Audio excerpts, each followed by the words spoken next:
I am joined by Denise Gough. We are both in matching denim jackets. It is an absolute joy to have you here. Thanks for coming in. Thank you so much. I'm thrilled. You have got a double show today and tomorrow. No, tomorrow off. Oh, tomorrow off you. Thank God. Okay. Yeah. You're starring in People, Places and Things. In Trafalgar Theatre on the West End, reprising the role. I went to see you on Tuesday night. This role changed your life. Yeah, completely, yeah. It changed like the landscape of my career completely, but also, it changed everything about what I thought I was capable of and all of that stuff. It was a good one. It is a good one. It's epic on so many levels. I mean, I described it to you, I hope it wasn't an insult, as a punch in the face. Yeah, my favourite. As a fellow Irish person, that's exactly how we want to affect people. It's so big. You want people to be standing in line to get, some popcorn or drinks at the interval going, I feel shook, like properly shook. And there were moments, I think, when you can feel in the audience everyone feeling their own stuff. It's very unusual. Yeah, and it's also so much. It's because it's nearly 10 years on from when we've done it. So I have like 10 years more life in me, and so I know how to navigate it in a different way. But it's much deeper now because our language, our ability to talk about stuff like this is so much greater. Like. We're much more, I think the younger generation, of which I used to be part of, the younger, they're much more open to talking about these things. Yeah. And so that has helped with the sort of, I think the play is having even more of an effect than it did the first time round, because now it's the play, it's not just my performance, it's the play. Yeah, and it does feel like, I mean, it's a depiction of addiction, and it's fierce and it's noisy and it's bold and it's ugly and it's all of those things, but it's so visceral. Is it exhausting playing it? Yeah, I mean, I was just saying to you outside that my stamina is starting to build. It's definitely athletic. It's an athletic thing. So the first 2 weeks I thought, oh my God, what have I done? Why would I do this at 44? Like, it was different when I was 34. But then I thought, no, it wasn't actually. It was always really intense. And actually this time around, I know how to take care of myself better. And also this time around, I'm financially secure. I wasn't back then. I didn't have the home that I have now. I didn't have access to vitamin patches and et cetera. So I know how to look after myself more. So this week it feels like, and now the houses are nearly full. So we have a huge response, which gives me a lot of energy. Like, I think now I can feel my stamina building because it's 9 o'clock in the morning and I'm able to talk, which usually my voice doesn't come in until about 10:30. But I'm feeling quite much a bit stronger.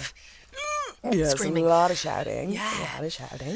And I think to myself every night, oh God, is this the night where it's going to go? Or what if she doesn't arrive? What if it doesn't happen? And every night I was saying to Sinead Cusack, who's in it, and so she plays multiple parts. She's magic. Amazing. And the two of you together are... Well, I have every job I've done for the last, because we worked together 17 years ago, and every single job I've done since then, I've always thought, is there anything that Sinead could do? And I've asked her to be in other things, but this is the first thing she said yes to. So I'm so thrilled. But I said to her last night, it's amazing to me how it happens every night, because it's one of those... It's a really strange experience in that I don't have to actually do very much except trust that it will be there. It's like I'm not a religious woman, but it's like a church experience for me. So I sort of, if I get out of the way and don't overthink it, then... So what you're channeling, is that what we're That's saying? what it feels really? like. Yeah. Definitely, without a doubt. Definitely. Because I don't know how it happens. My body is doing things I couldn't do right now if you asked me to. But at 2:30 this afternoon. She'll be on, lads. Don't you worry about that. So People, Place and Things, if you've not been to see it, do it immediately. Thank you. Let's talk about your upbringing. You are one of 11. Yes. So I need a lot of attention. Yeah. And that's why my job is standing on the stage waiting for people to clap for me, preferably standing up. Ideal. I stood on Tuesday. I was like, I'm standing. When are they going to? We're doing it. Yeah. And I could see, but the appreciation on your face, it doesn't feel like it gets old. Oh, no, never. And also, I remember I never liked taking I always find those single curtain calls.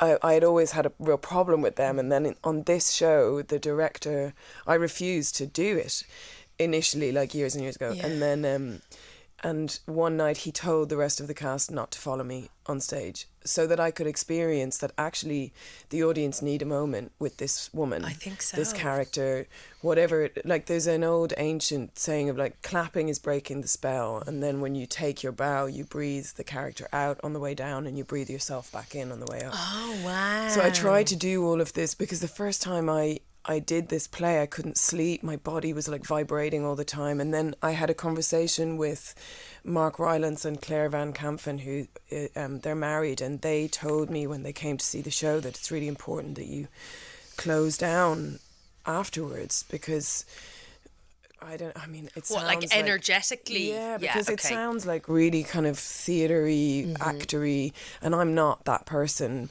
But when I started practicing these ancient kind of ritual things, because your body doesn't know it's pretend. Yeah.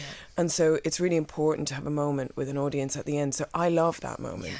So you my can tell curtain you calls love it. are a bit kind of Muhammad Ali. I come out fist pumping because I think we did it all together. Yeah. It's a lot. It's beautiful. I'm really aware that people open up for me in that theatre. And they feel things and I hear the crying and so it's me thanking them as much as them thanking me. It's really special. And it does feel very much like an interaction. I know you've referred to it as conducting totally. an audience, which again feels like a big responsibility given the level of, physicality and everything else that's required for the part. But I think that there's something in like my own story of like, I know what it's like to be an addict. I know what it's like to need to self-soothe in ways that then become dangerous. And so I know that there's a lot of people, in fact, I think everyone in the audience has some connection to it. Yeah. So it's really important. Like I knew when they were auditioning lots of people for this part, I remember saying to them after my first audition, please get the right person because you need to look after a play like this because the people that are being represented are some of the bravest. I guess all people, everyone's, at the end I say, to climb a mountain is a big deal, but also to climb a flight of stairs is a big deal on some days. So it's about understanding my responsibility is to look after people. So it's important for me not to go into ego and showing. I mean, I do show off a bit, I have to say, because now I know it so well. But also you're very funny because I love the funny. It's so unexpected as well because it can feel incredibly charged, and then there's moments of real levity that is a lovely break, I think, for everybody. But I think people who have seen the darkness, like really seen that stuff, their humour, only people who've gone to that place and survived it are able to kind of have that. I don't know, it's gallows humour, isn't it? Well, there's almost a wink to it, like, totally. And it's really because earned.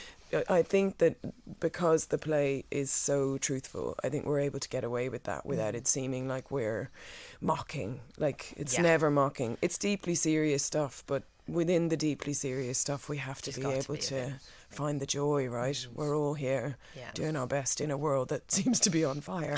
Yes, she indeed. says with a laugh. TV has been, where you've lived, BAFTA nominated, but for the last 7 years, and this is a break from that. How does it compare? TV was a break from this. Okay. I never ever saw myself as a TV or film actor. That's actor. I'm so torn between those two words now. Yeah. But I never watched TV and film when I was a kid and thought I want to be that. I wanted to be other people. I was always pretending I was French or I was, I wanted to be other people. But it was never about being famous, I guess. it's how I feel when I'm on stage. So actually, to spend 7 years away from London theatre was pretty hard for me. And I did one play in Ireland, Portia Coughlin, which was amazing and a brilliant play. But I feel like I've come home, and it's like a relief, because it's so much less, it's so much easier. It's just so much easier. You get to have a proper community, and I mean, you don't get paid anything. So I did need you don't have multiple runners. You do your own don't makeup. have a lot of people bringing you coffee and all of that. It's really hard, guys. It's really hard. It's good. Keeps you grounded. Yeah, but theatre is my home. So, it's good to be back home. Yeah. Before I let you go, fancy paper. Oh my God! Smelly fancy paper It's and a niche, fancy right? stickers. Honestly. Do you remember the stickers that you'd scratch? The peach ones. Oh my God! I'm not outing you because you've said it before, but Denise had a penchant. Is that the right word for stealing fancy paper and When I was stuffing it in your 5, knickers? 6 pads of fancy paper, and my sister Angie told on me, of course, because in my family They've got to, everybody right? told on each other.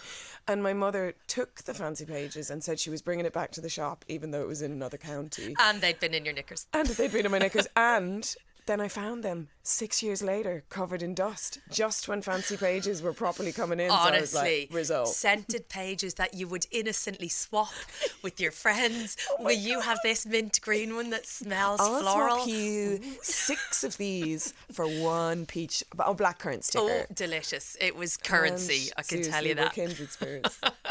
Listen, thank you so much. Denise, as I mentioned, stars in People, Places and Things at the Trafalgar Theatre. Come and get punched in the face. Honestly, guys. it's the best. TrafalgarTheatre.com is where you will find the tickets. You won't regret it. Promise you that. It is unbelievable.